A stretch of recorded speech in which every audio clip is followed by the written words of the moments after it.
Okay, I know it has laser swords or a gold guy, maybe little green one, and a big guy with a shiny helmet. Beyond that, you're just gonna have to help me out a little bit. I get made fun of a lot in my household because some people know this story a lot better than I do, and I have a few questions. First, it's about spaceships. No, not really. It's about people. Some of them are on spaceships, but they are all caught up in a classic battle of good versus evil and trying to work out their place within it. Some turn out to be heroes, some revel in being villains, and some do both. Well, who do I root for? Well, there are brave freedom fighters in the Rebel Alliance and noble knights called Jedi, and they do battle with Sith Lords, stormtroopers, and more. Okay, someone said I could bluff my way through a Star Wars conversation by saying, "May the Force be with you." But what does that even mean? Funny you should ask that. May the Force be with you is Star Wars speak for goodbye and good luck. The next time you hear it being said, try to look sage and say, and with you. That'll fool them. Okay, Sage. But what is the Force? This is a good question.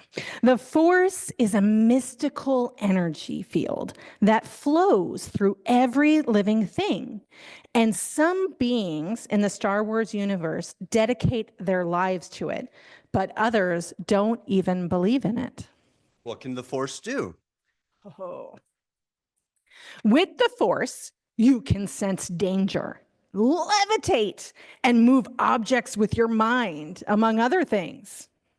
Well, then is the Force used for good or for evil? Both. The Force has a light side and a dark side, and the two sides of the Force should balance each other out. So, okay, I think that I'm going to need the rest of the service to figure this out. But it sounds like the Force is a little bit like the way we talk about love. And so we're going to have some opening words, and I think we'll even have some words that you all could say. But I think we might need to be a little bit more prepared. I think there might be something. Is this for us under here? Might be. Let's see here. Ooh, I think these will help. Okay. Okay, perfect. Excellent. Okay, so you all don't have lightsabers, but you have imaginations, and you can join us with your own lightsaber, okay? Envy, yes. So as you see, we'll have a leader part and then a congregational response, okay? May the Force be with you. And also with you. Great. Lift up your lightsabers. We lift them up to the rebellion. We call forth the spirit of Obi-Wan Kenobi, patient teacher and speaker of riddles. Come, spirit of Obi-Wan Kenobi, come. We call forth the spirit of Yoda, ancient teacher of wisdom. Come, spirit of Yoda, come.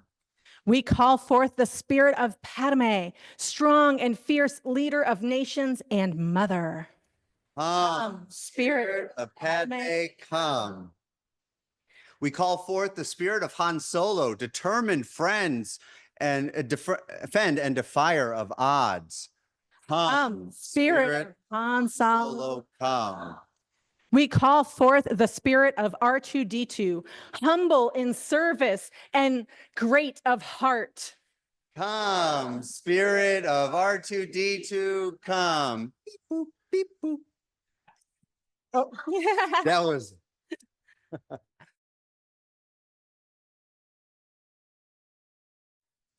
Lifelong learners, come on forward. Oh my gosh. Did you know it was going to be about Star Wars today? Oh my God, you did? Okay, excellent. So I feel like I'm learning a lot. Have you ever heard this? May the Force be with you. Yeah. Oh, okay, excellent. I sometimes mix up my S's and my THs, so I actually was very nervous about today because sometimes I say may the 4th or may the 4th be with you, be with you. So anyway, so may the force be with you. Can you say that? May the force be with you. Oh, have you ever seen the movie or the movies? I guess there's like 9 or 12 or some number now. You did? Oh my gosh. I've seen some of them. I know that when my wife was a little kid, it was a rite of passage that her father sat her down and said, I have something really important to talk to you about. And it was Star Wars. He was of a generation. I think he might have been 15 when the movie came out, the first one. So I think we're coming up on 50 years, right? 76, is that when it came out? Boy, I was really young back then. And you were all very young back then. So, you know what I was thinking? The force, may the force be with you. What is that force? How would you talk about it? We talked about it a little bit earlier. What is that force like? Magic. Okay, there's something very magic, mysterious about it. Being safe. Oh, I like that word. Yeah, that's a nice one. What do you think the force does? It's kind of like, she said, Miss Adrienne said that you can help you levitate. It can help you do things. It can help fight good over evil or bad. Yeah. People fly. Make people fly. Man, we really need some of that. Well, we don't always all believe the same thing about the force, perhaps. But one thing we do talk about a lot here is love. Oh my God, who loves love? Any love fans out there? Woo, love. So today I had a little sprinkle in some love because, you know, that's who we are. We're the love people, right? We side with love. We celebrate love. It's in our mission. It's who we are as Unitarian Universalists and progressive religious people. And so I said, well, what if we say, may the force of love be with you? How does that sound? Yeah, thank you. That's great. It didn't make the cut. It was a little bit too long for the movie, but I kind of like it. May the force of love be with you. You want to say that? May the force of love be with you. What can the force of love do? What do you think? What can love do? Yeah. Beat evil. I love it. I think that's true. What else can love do? How have you used love in your lives? Do you share love or do you keep it just to yourself? What do? Do you like sharing it with your sister? Yeah. Does he share it with you? Oh, that's good. I'm glad. Yeah. Oh my gosh. Wow. Love is really cool. And the cool thing about sharing the force of love with others is that you can't run out of it. You share the force of love with someone else, then they have it and they share it with someone else. And it's like, it's boundless. It's not like oil or something that can like, or money or something that some people have, some people don't have. It's a renewable source, okay? It's something that renews when we share it. So today, when we talk about these different things, may the force be with you. We're talking a lot about love, in my opinion, at least as an amateur learner that I am here. It kind of sounds like we're talking about love, but we'll see. There might be some big obstacles on the horizon. But I think what we know at this point in the journey is that the force of love is already with us, and it's something we can share with each other. Does that sound good? All right, I think we should go back to our chairs because we got some more fun to do. But thanks for spending some time with me.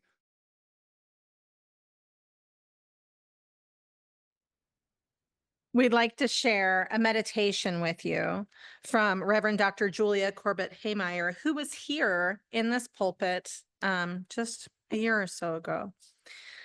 In the front of crowds with signs, a woman raises her fist. In the face of hate, We answer the call of love. in the face of exclusion, We answer the call of inclusion. in the face of homophobia, We answer the call of LGBTQ rights. in the face of racism, We answer the call of justice for all races. in the face of xenophobia, We answer the call of pluralism. In the face of misogyny. We answer the call of women's rights. In the face of demagoguery. We answer the call of reason. In the face of religious intolerance. We answer the call of diversity.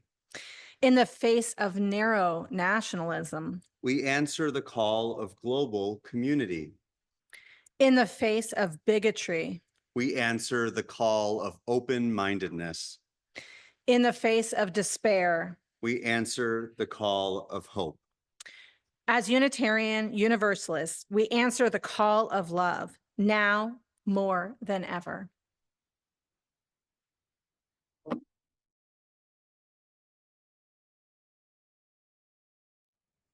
I think a lot of us know that tune. Some of us might be feeling that tune existentially right now with everything going on in our world. And I thought it was really important when we were talking about the service. How do we face the empire?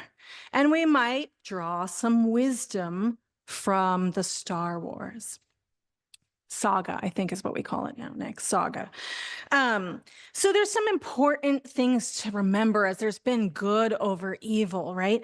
And in this battle, and even just recognizing what it brings up in yourself. That's part of what makes this story and the stories within it very compelling. People wrestle with sometimes the dangerous ideas within themselves when they feel compelled to fight. What is that sparking inside them? And so I think this idea of remembering that force of love being your guide is really important, because it's really easy to react, but to be thoughtful. That's where the Jedi come in, right? We have to be mindful. The Jedi Knights are the Republic's peacekeepers and dispute solvers, but they are not soldiers. Only a few thousand Jedi who are not equipped to fight a war that threatens to rage across many planets at once. Ooh, do we feel that? There is tyranny, there is power hoarding, all of those things going on in our world right now, and we are just one. But are we just one? As we're talking about, we're connected through this force of love. We're connected in our deep covenants and relationships with one another to face the empire. When you think about love at the center, you think about how it goes out into those values. And I've shared this before, but I'll share it again, that it's a lot like an infinity loop, okay? If you think of love here at the center, and I reach out and I engage with justice and the work that justice is calling me to do, how do I go back into love and let love go out with me into my community, in my conversations with other people, to advocate for justice? You keep coming back and forth. Equity. Where do I see disparity? Who do I know? How can I help face the empire by doing that? Transformation. That is a big thing we see throughout this story and many others, is that you are transformed. You are transformed by your actions. You are transformed by the people you engage with. You are transformed if you are continuously having an open mind and a loving heart and helping hands, which is what we say with our kids every class, that they can go out into the world and be peacemakers. Pluralism. If you come into love with pluralism, holding you tight, and you can think about how other people can think differently and switch to a both and, right? Yes, you can believe that, and I can believe this, and both of us can find value in that. It doesn't have to be you're right and I'm wrong. It's not always that easy. But there's commonalities. If you're working towards the same thing, that doesn't mean someone's your enemy just because they believe differently about it. Interdependence. When we go out into interdependence and come back in with love? How do we gain the knowledge? How are we in relationship with our world, our everyday environment? Are we looking out our windows? Are we walking down our streets?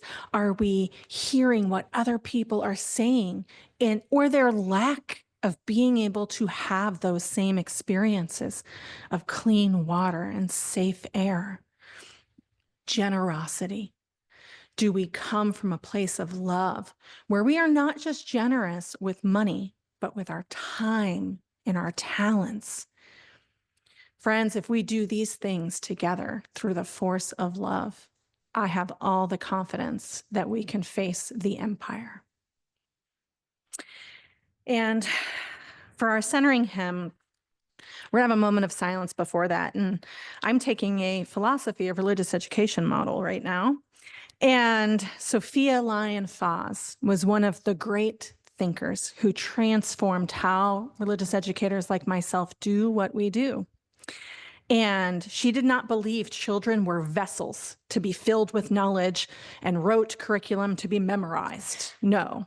Instead, I share this quote from Sophia Lyon-Fahs for you to think about in that moment of silence. The religious way is the deep way. The way that sees what physical eyes alone fail to see. The intangibles of the heart of every phenomenon. The religious way is the way that touches universal relationships, that goes high, wide, and deep, that expands those feelings of kinship.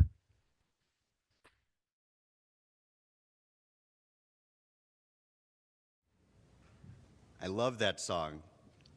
I love it so much because it's slow. It's whatever chord or key it's in. It's just gets you thinking and gets you feeling. Because boy, oh boy, when we rock, paper, scissors, who gets to do what, I was glad to not face the empire. But then I realized building the resistance is the same thing. And I got to do this reflection. But there's something about that song that really brings this whole service together, for me at least. And it's that force of love that is sometimes so quiet and so soft, it feels like barely a whisper within our hearts. Voice still and small, yet deep inside all.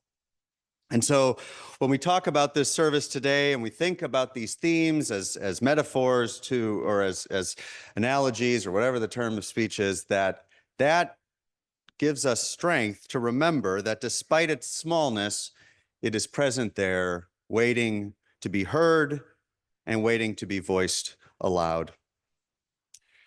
This is the fourth day in a row where we've done some sort of facing creating the resistance, facing the empire, doing something that feels a little bit like bringing that voice still and small out into the world. Thursday, some of you, May 1st, may have been with me at Southside Elementary School.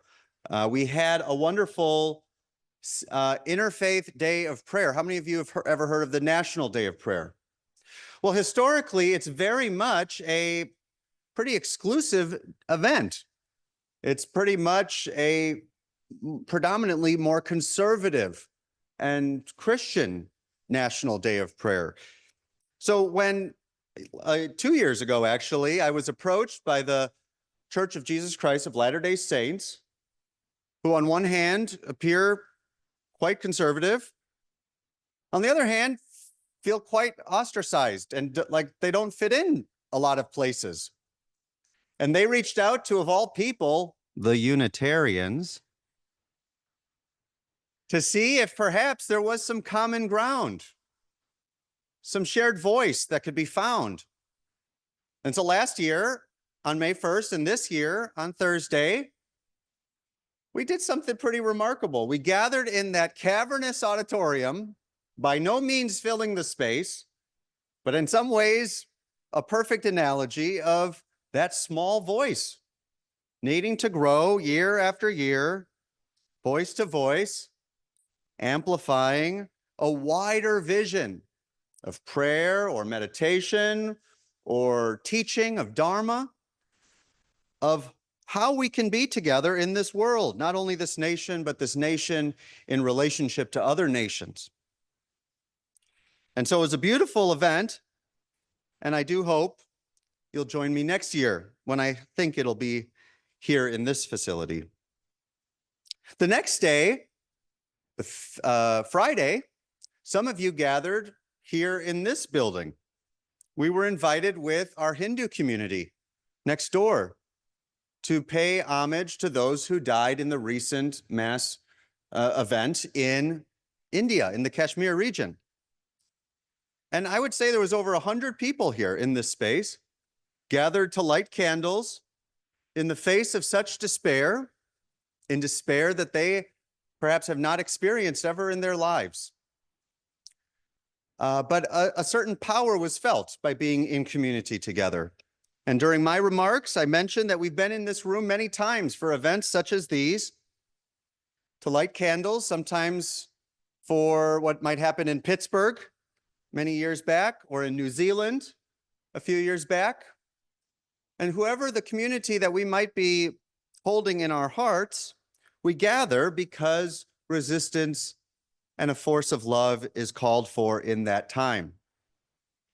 And as I mentioned, I hope that we don't just gather on these somewhat isolated events of great international resounding, experience, but that we find other times to be together, to build these relationships of unity amidst our diversity, to celebrate the love and strength that is at the heart of our interfaith partnerships, that is at the heart of this interfaith campus, that is at the heart of this congregation and of this sanctuary.